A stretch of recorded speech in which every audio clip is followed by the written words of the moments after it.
Ne présentez jamais sans que chacune de ces étapes ne se retrouve dans votre présentation.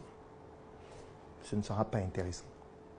Donc, ce qu'on va faire, c'est qu'on va vous donner 20 minutes de pause pour que vous puissiez préparer un speech de 5 minutes de ce que vous voulez être dans 10 ans en prenant en considération toutes ces 5 étapes.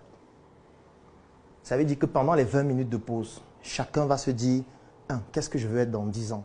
2. Comment présenter ça de manière persuasive en prenant en considération toutes ces 5 étapes-là? Et après la pause, chacun va passer devant, présenter pendant 5 minutes chrono. Et après, on va évaluer quelles sont les meilleures présentations. C'est par là qu'on va terminer avec la formation. Est-ce qu'il y a des questions avant l'exercice?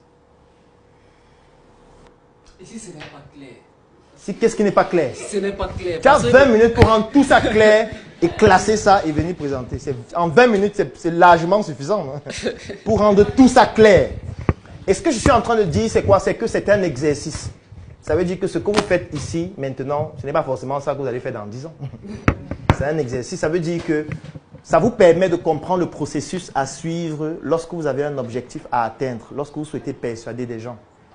Donc, faites l'exercice avec un objectif que vous allez vous fixer, mais après, vous allez bien évidemment mieux réfléchir sur votre objectif, mieux réfléchir sur votre vision et désormais, chaque fois que vous aurez à convaincre des gens ou alors à persuader des gens à adhérer à une conviction que vous voulez développer, vous sauriez quelles sont les étapes à suivre et comment est-ce qu'on le fait.